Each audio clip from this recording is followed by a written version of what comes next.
What is that? It's got a black dot in the center of it. The reality of the phenomenon has become even more compelling. What on earth is that? It leaves a trail behind it as it goes. It exploded. Oh my God.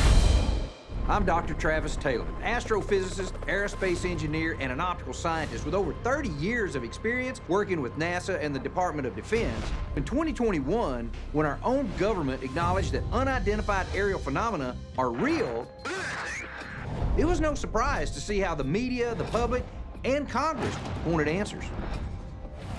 Right now, I'm headed back to a place called Skinwalker Ranch to rejoin the team as we begin our third year investigating a number of unexplained phenomena.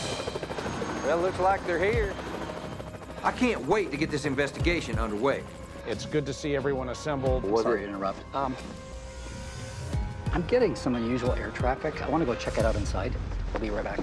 Travis, you got to see this. 1 second. We've got a Gulfstream G5. Look at that. National Science Foundation, United States Gulfstream Aerospace G5. This looks to me like a pattern you would do if you were doing very detailed 3D mapping, like reconnaissance. Is someone listening to what we're doing? It gives us some things to think about. Let's get back to it. I believe this is potential evidence that we're not only being monitored, but there are other active programs that may involve what we're doing here right now. Appreciate y'all coming out. So to help us get a better look at the Triangle Anomaly, we invited Richard Tenney, Chuck Hartz, and David Moulton from the Salt Lake Astronomical Society. They're going to help us with tonight's experiment. The plan is to have Richard, Chuck, and Dave focus their high-powered telescopes up at that mile-high area above the triangle while we launch more rockets in an attempt to stimulate UAP activity. I'm up and running. These guys have brought out 6 different telescopes. Each one also features a computerized database of planets and constellations so it can lock on to a known object in the sky above the triangle. As soon as it was dark enough to see the stars, it was time to start the experiment. I'm having trouble getting my computerized mount aligned. I've had this particular telescope over 10 years now, and I have never had a problem like this. The object I just slewed to a little while ago is now no longer in the database. What is gaining access to the memory of this system? Another star just disappeared from the database. You have got to be kidding me. I could find things all around the perimeter of it, but nothing in the middle. It was baffling that telescopes of this caliber, design, would all glitch like that. Okay, we're gonna launch this rocket in 2 minutes. So I wanted to start launching rockets as fast as we could and see if we could get a response from the anomaly above the triangle. One. Dude, that one shot up there. And this camera's suddenly not working. Over. So when you point this towards the triangle, it's not working? Nothing's showing up on the camera. I can't get any of the cameras at the bait pen to come up. Everything's dead out there. Since the telescope's computer wasn't working, Eric got the idea to have Caleb aim a military-grade laser pointer up through the triangle so that Chuck could manually focus on it. Yeah, that's it. Yes, we can see the green laser. There's points where it looks like the beam like disconnects from itself. What? Dude, you see it bend? Dude, did you see that? Then, the end of the laser bends. It makes a Y out of the beam. And then, the laser actually splits into a Y. We really need to launch this rocket through that.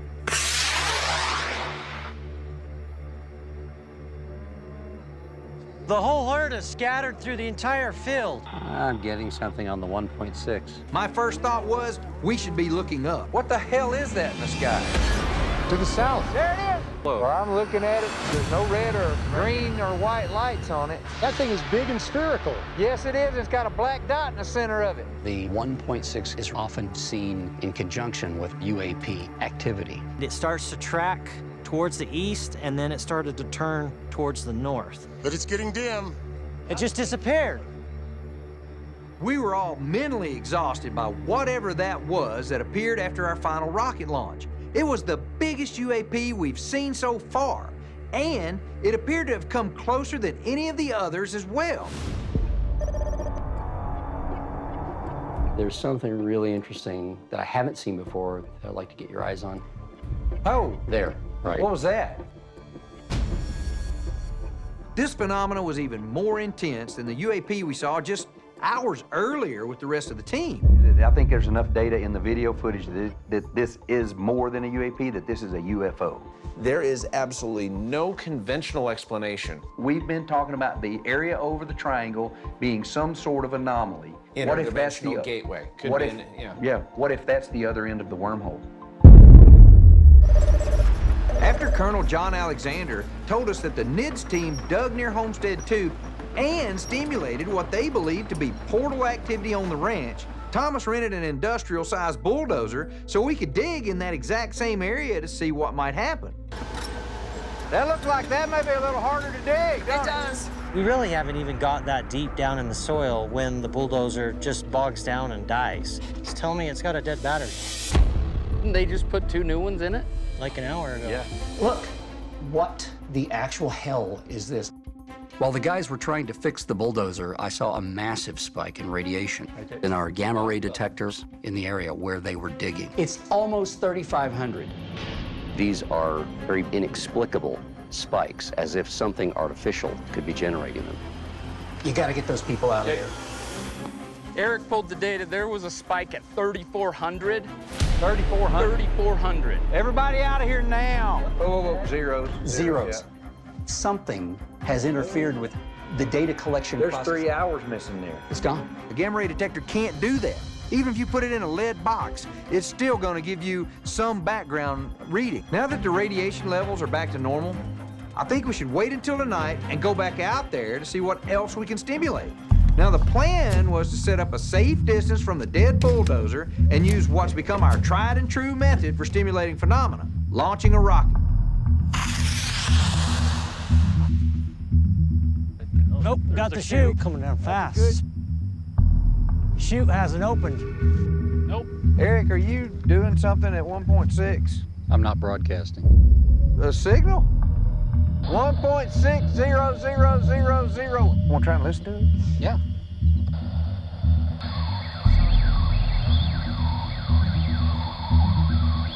It's chirping in frequency.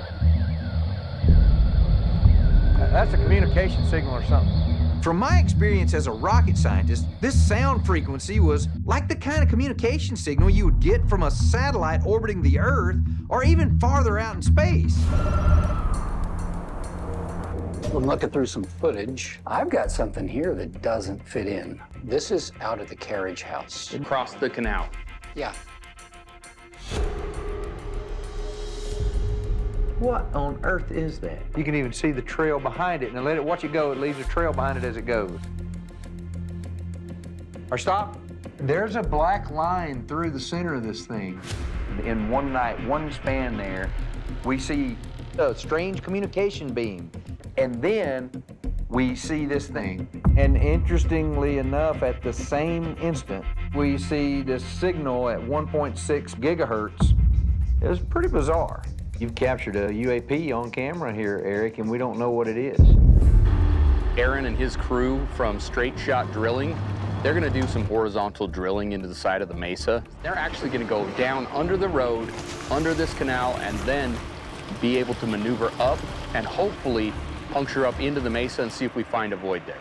The drill bit is lubricated by water as it punches through the base of the mesa. And so far, more than 1,500 gallons has been used to get nearly 100 feet inside. You'd expect to see that water run back out into the pit, but it's not. There has to be a massive void in there. It's just a question of how big it is and what it might contain. There it is again. The spectrum analyzer is giving us once again this mysterious 1.6 gigahertz signal. Well, do you want to go head down to the homestead then? Yeah. I've decided to send Tom and Dragon out to the homesteads and see if we pick up anything happening out there. Eric, it looks like we have flowback. So after about 2,000 gallons, we're finally starting to see some of our water. Let's walk around the back where we've seen some strange stuff. Oh, wow. Why would a device that's designed to receive be broadcasting? We'll just have a listen at this.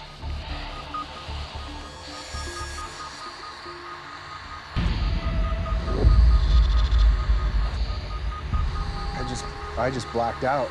It was like all the blood rushed out of my brain.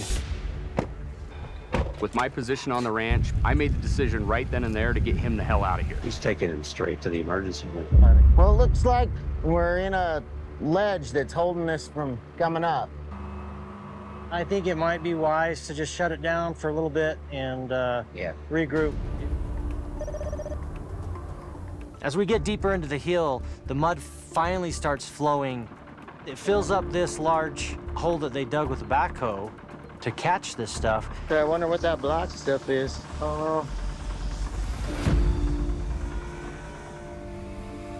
What is that? Look at that. Oh, my. It's brittle. This is really thin. Right. Well, look at that. So this is telling me on this first reading on this side, we're looking at calcium, iron, silicon, aluminum, magnesium. Let's take a look at this other side. Guys? That number is much different. Yeah, this side of this thing is showing up at almost 72% iron. We need to keep drilling and get a detailed elemental analysis of that material from a university-level laboratory to be certain of just what it is. Well, you guys ready to go at it again? Yeah, we're ready. See if we can get you past that point. Yeah, let's see if we can break through there.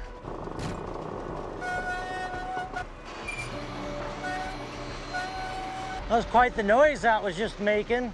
Yeah, I'm up against something pretty hard right now. He's hitting some kind of a hard layer that he describes as perhaps a dome inside the mesa.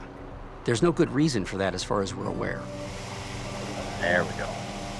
The fact that we're getting all these thin layers of this substance and Aaron was hitting something so hard with his drill rig he couldn't penetrate it, are we just chipping away at something much larger under the mesa? I say we bag this up. Aaron has tried and tried to get his drill to go up into the mesa, but whatever is in there is driving it deeper into the ground, and we've reached the maximum 410 feet depth. We need to have him get his equipment out and reassess what we're gonna do next. The next day, Eric received a report from the Material Science and Engineering Department at the University of Utah about the metal the guys drilled out of the mesa. On one side of the material, there's tellurium, and on the other side of the material, there's europium. Tellurium is a semiconductor material that is used in solar panels. The europium, under certain circumstances, is a superconductor. The elements found in this metal from deep inside the mesa has properties just like those of a semiconductor and a superconductor, which are both used in modern-day electronics like computer processors, MRI machines, electronic vehicles, radios, and even smartphones. Now, what's interesting is tellurium is the second most rare element on the planet. Same goes for europium. Both of those materials are used in developing modern quantum computer systems. So it sounds like we're looking at a structured material. How else do you get one of the elements only on one side and one of the elements only on the other side? I have read some speculative scientific papers that suggest that if you took layers of semiconductors, conductors, and superconductors, and you put these in multiple layers, you could actually create a region that might manipulate the space-time metric, meaning it might bend space and time. Eric and I went to the University of Utah to meet with Dr. Ravi Chandran to get his expert opinion and help us figure out what the huge dome-shaped object could be. The samples look like they've been fused. This material was manufactured as opposed to a natural occurrence? Yes, I'm inclined to think that way too. When these materials fuse, it's like a thin sheet of glass. And glass is quite resistant to drilling. Materials like these are analogous to ceramic oxides they use in space shuttle tiling to protect from burning up during re-entry. Could the rumors we've heard about a spacecraft being buried on Skinwalker Ranch really be true? So I was out there by the drill site. I was standing on the road, like right above the hole, looking up at the guys, and the ground shook.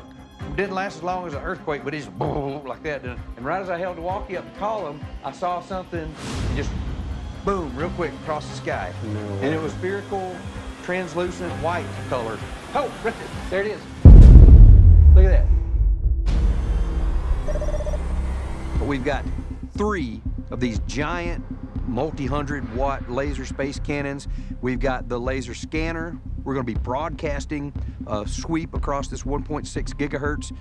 We'll set up 3 high-powered laser cannons around the triangle, and each laser beam will be aimed upward, converging at the mile-high zone where we've detected all kinds of radiation spikes and obtained evidence of an invisible anomaly that has deflected other lasers and GPS devices in the past. We're going to broadcast that 1.6 gigahertz signal up through one of the lasers directly into the anomalous spot above the triangle. The team from Lock Precision has brought out the granddaddy of rockets that we're going to use to make contact with that anomaly in the mile-high zone. After it's launched up over 5,000 feet, a parachute will deploy, bringing it straight back down through the anomalous zone. The first batch of chalk dust will be released at 5,000 feet, then another at 4,000 feet, and a third at 3,000 feet. It'll be like throwing flour on the invisible man. And once we've hopefully identified where this dang anomaly is, we're gonna launch another rocket up there equipped with more radiation and gamma ray detectors to collect all the data we can and maybe stimulate the most awesome ranch response yet. Let's go ahead and turn the instruments on and do our first launch. Bam. All right, you ready? In 5, 4, 3, 2, 1. Uh-oh, that motor blew. It exploded. Oh, no. Oh. Yeah, hot grains. Hot grains, let's go. There could be a fire. Yep. Oh my God. Thing is, I don't see a fire. We've lost a bunch of equipment. We didn't get really anything out of the number of hours that have gone into this. It's like the ranch was telling us no. All right, so look, we still got 2 rockets. We're not gonna let it beat us. Although our second rocket was smaller at 9 feet tall, it had plenty of power to shoot up through the anomaly. There it goes.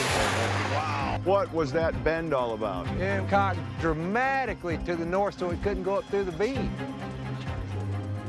It turned almost due north and flew away from the triangle area and away from the anomaly that we know starts somewhere around 2,500 to 3,000 feet above ground level and up to about 5,000 to 6,000 feet. They think it's coming down above the Mesa. It's coming down in Roosevelt. That's miles out there, guys. If Brandon's nearby, can you bring him in real quick? Okay. Well, there's the lasers. Yeah, I'm doing an instant playback. You see this? Yeah. Wow. What the crap is that? Yeah, it looks like it's headed towards the apex. Eric captured one of the most vivid UAPs we've seen during our experiments. This thing's really clipping along. Oh my gosh. It disappeared. And gone. Is it a portal? Are we seeing portals open? It looks sort of amorphous. Is that what messed with our rockets? Did we cause it to appear by broadcasting the 1.6 gigahertz signal? And then, where did it go? Greetings, everyone. I think everyone would agree this past year has been the most productive year relative to the investigation at Skinwalker Ranch. If we are truly being led by the data and what we have documented, how do we move forward? But what we can say is perhaps one of the most amazing treasures might be under that mesa, but it might also be amazingly fragile. We should probably take a forensic approach to look at this as a biopsy. Whatever we do must be surgical, well-planned, and precise. We move forward having a multidisciplinary, diverse approach to really tackling this problem set to uncover the secret of what lies on this ranch, both above and below. It appears we are triggering contact. It is manifesting itself above the ranch in a very profound way. I want to thank everyone at this table for your sacrifice, for your professionalism. I look forward to the path ahead, and we'll be in touch with you regarding next steps. Thank you. All right. Thanks, Brandon. We've learned a lot of things through our work this year. Piece by piece, we are continuing to assemble this puzzle. We owe it to ourselves and the entire world to figure out the truth behind this ranch. I believe as we brave that territory, we're going to find that not only will we come to an understanding of the dark forces that we're interacting with, but also the nature of our world and our reality.